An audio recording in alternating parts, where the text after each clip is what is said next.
Hey, Car Connection fans, thanks for stopping by. If you're looking to save money on automotive repairs and small engine repairs, well, you've come to the right channel. We'll save you time, money, and a few bloody knuckles. So what are we working on? Well, this is part 3, I think. We're now installing a carb kit. And right now I'm arguing with we've got to replace the needle and seat. So I am just trying to get the little seat thingy out. Here it comes. Ready? Yippee! We got it. Now there is a right way and a wrong way to this seal. See, it's flat here, like my butt. I'm British. Leave me alone. This side it's cupped. So we need the seal to go in flat side towards the fuel supply. So there's the fuel supply right here. We need the cup to catch the fuel pressure here so that the seal works. If you put it in this way, it's not helping. If you put it in backwards, so you put the ridge part of the seal in first. All right, so we're going to open our little seal kit. And again, you can find these seal kits for Tecumseh and Briggs Stratton on the Jungle website for like less than $3 a kit. And I ordered 5, and it just came in a little envelope, and everything's in here that you need. So you have the new gasket, which is, look at that, it just drops right in there. Thing of beauty. She's a thing of beauty, Jimmy. Yep, drops right in there. The other one, I threw it here somewhere, but I could almost hula hoop with it. Here it is. Look. Look at the difference in size. That's why it wouldn't seal. It ain't going in there. Not a chance. It should just drop right in, just like I did right there. Bang. Right in there. And this is usually the culprit that gives you the gears, is this seal shrinks, and it shrinks or it goes hard, and then you got fuel leaking. You go in there, and then the gasket breaks and tears, and now you have a unit down. So that's why I ordered 5 kits, so that whatever unit I'm working on, I can fix it in a heartbeat. I can get it apart and fix it. So I usually just take a little bit of sandpaper or steel wool to the pin, and I make sure that it has no varnish on it, because that can stop the float in its tracks, and it can bind a little bit. And you'd say, well, not much. Well, it's just all small stuff you're working with, so if it binds a little bit, that's already too much.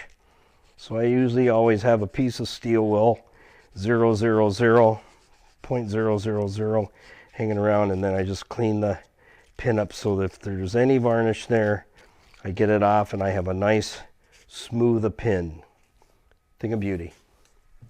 Okay, so now first things first, so you don't forget, get everything out of the kit and just lay it out for yourself. Don't forget the little springlet. That's the little doodad that holds that onto the float. Okay? And then we need the little seal to come out of there. And I always suggest that you have something that you can dump the kit onto, not onto the ground, because you'll lose components and you won't find them. Okay, so we take the old stuff, set it off to the side. So now I put this in like this, and I slide that into the hole. Remember, the lip side goes towards the fuel supply. So I get that in there, and I get it started like so. Watch it, because it'll drop out on you. Okay, so then I get my handy dandy little screwdriver, and don't poke hard. You can also use a punch. If you got a small punch, you got to get that all the way up there. Yep, all the way up. So generally what I'll do is get that started. Then I take the old one and I go to my box and I find a punch that is pretty darn close to that seal size, because what you don't want is you don't want it turning sideways on you in there, because if it does, it's not seated. Now you got a problem. You can't see down in there very well, but I can, and I'll show you how I do that. Okay, so I got a punch right here. That's the one I like. Then I grab my handy dandy, where are you, sweetheart? There you are. Is that you? Yes. If you can get your hands on used dental equipment, oh my gosh. So, is that you recognize that? Huh? Yeah, when he left the room. Have you seen my? No, not at all. Nope. Last time I saw it was in your hand. A dentist helped me out. So now this punch, if you take a look, it fits on that seal pretty darn close. So it's not, the seal's not going to flip on its side in there like that, because that's no good. So what I want is I want to see what I want to see. I want to look down in that hole and make sure that I have, yep, it's straight up and down. So I'm just going to slip this in there, just get that seal all the way down. And you're not putting a stud in there or anything. Just gently push that down and you'll feel it bottom out. And then I check it.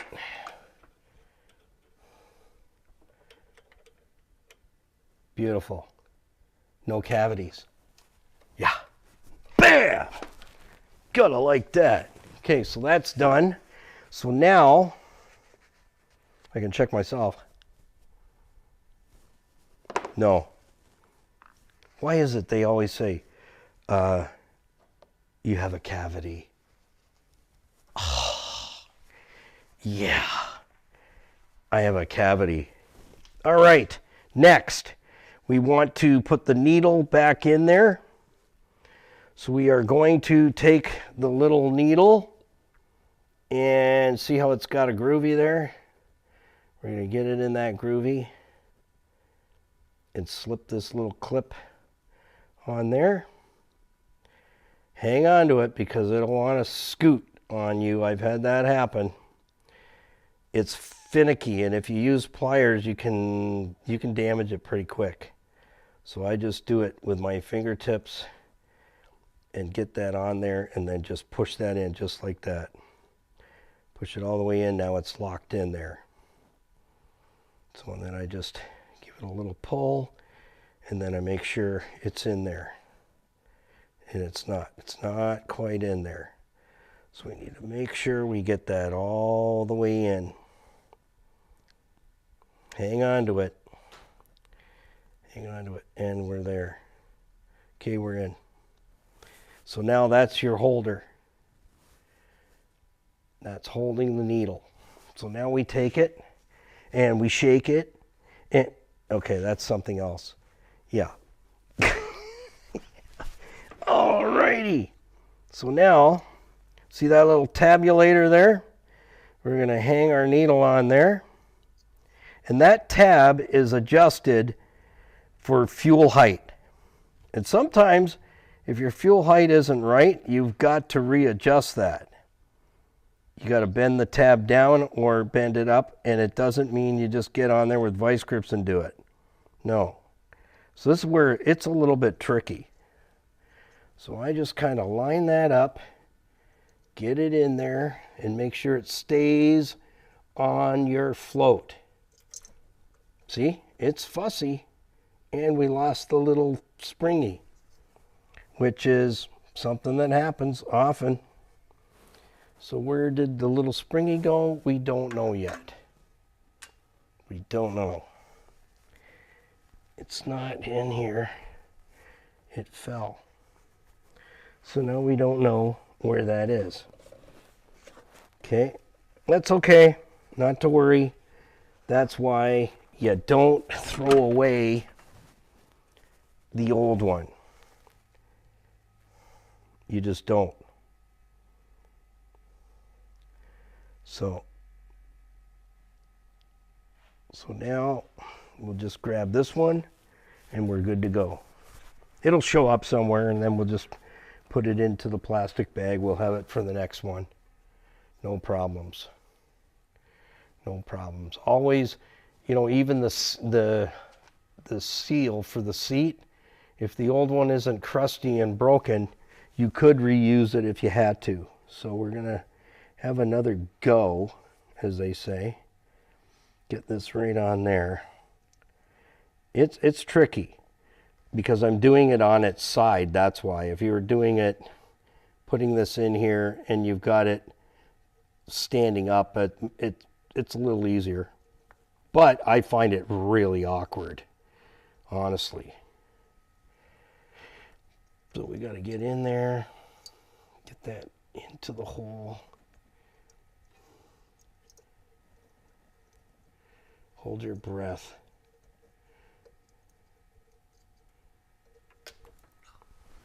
And did we lose the clip? No, we didn't lose the clip. Let's see why that's not giving me a nice contact. So just try it first.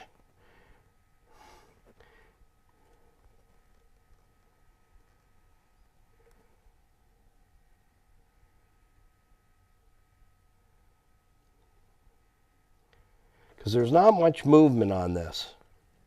Not much at all. So you can do it like this. A little cheating, but it works. Then you got to get the pin in there.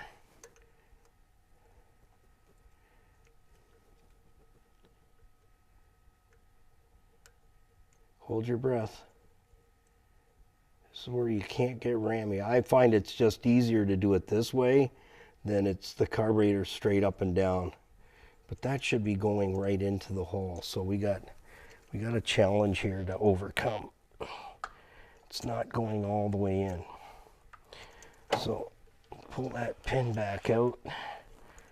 Let's see what's going on. Yeah, there it comes.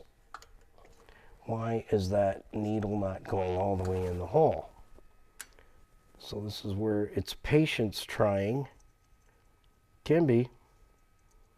I find the small engine stuff, it's tinker, tinker, tinker. That's what I call it. It's just so fussy to get something done. So why is that not going all the way in? We don't know.